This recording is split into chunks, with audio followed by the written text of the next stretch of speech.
L'univers étendu de Star Wars nous a proposé tout un tas de trucs plus étranges les uns que les autres, et les menaces qu'ont dû affronter nos héros ont porté de multiples visages. Mais celui que je vais vous présenter aujourd'hui est sans aucun doute le plus terrifiant de tous.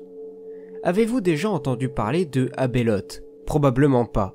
C'est une entité féminine qui est apparue environ 100 000 ans avant les films. À son origine, Abeloth était en réalité une humaine au service de la famille de Mortis, c'est-à-dire une servante du père et de ses deux enfants que nous avons pu découvrir dans la série animée The Clone Wars.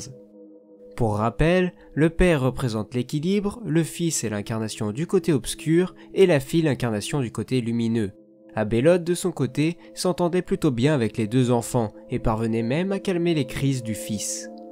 C'est ainsi qu'elle put prendre le rôle de mère, mais malheureusement, Abeloth, contrairement aux autres, vieillissait.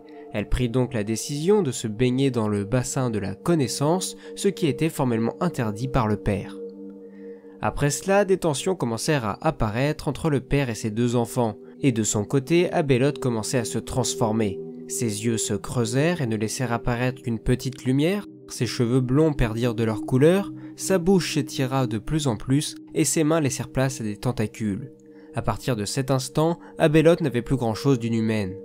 Alors que cette nouvelle entité du côté obscur commençait à ravager certains peuples de la galaxie que la famille avait elle-même créés, ces derniers se retrouvèrent alors dans l'obligation d'enfermer Abeloth dans une région reculée de l'espace appelée la Gueule, pour l'empêcher de détruire ce qu'ils avaient mis tant de temps à bâtir. Abeloth reste donc enfermé durant plusieurs dizaines de milliers d'années et ce n'est qu'aux alentours de l'an plus 25 lors de la terrible invasion des Yuuzhan Vong, des créatures extra-galactiques, que de jeunes chevaliers Jedi se retrouvent confrontés inconsciemment à l'entité ténébreuse, qui sème quelque chose en eux qui ne tarderait pas à se révéler dans les années qui suivraient. En effet, c'est environ 15 ans plus tard, lors de la Seconde Guerre civile galactique, qui a opposé l'Alliance galactique à la Confédération corellienne, le fils de Han Solo et de Leia Organa, Jacen, bascule du côté obscur et en utilisant trop intensément ses pouvoirs, permet à la créature Abeloth de se réveiller.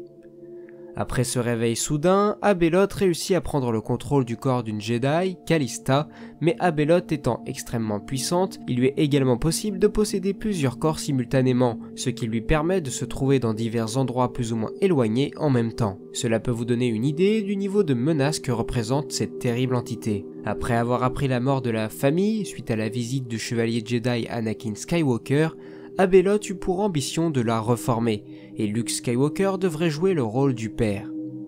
Mais pour mener à bien cette quête, Abeloth aurait besoin de soutien, et c'est pour cela qu'elle recruta à ses côtés les Sith de la tribu perdue de Kesh, qui était mise à l'écart sur cette planète depuis près de 5000 ans maintenant. Abeloth mena alors ses guerriers Sith jusque dans la Gueule pour s'assurer qu'ils se soumettraient à sa volonté. L'entité destructrice commença par assassiner certains membres de la tribu, et une fois qu'il n'en restait plus que 15, Abeloth estima qu'il était temps d'aller capturer le grand maître Jedi Luke Skywalker, et envoya donc ses guerriers Sith le traquer. Mais pendant le voyage, les Sith réussirent à s'extirper de la volonté de l'entité qui les contrôlait. Dans le même temps, Abeloth réussit à se libérer totalement de ses chaînes, et prend un malin plaisir à ressentir le fait que le maître Jedi s'approche de plus en plus, mais celui-ci était alors accompagné des guerriers Sith qui avaient été sous son emprise. Au cours de l'affrontement final qui au final ne se révéla être qu'un gigantesque chaos au cours duquel tout le monde finit par se retourner contre tout le monde, Luke Skywalker pense avoir réussi à éliminer l'entité, mais il n'en était rien en réalité car l'entité destructrice parvient à s'enfuir. Après cela, Abeloth prend le contrôle du corps de Rokari Kem, une résistante qui avait toutes ses chances de pouvoir prétendre un jour au titre de chancelier de la République.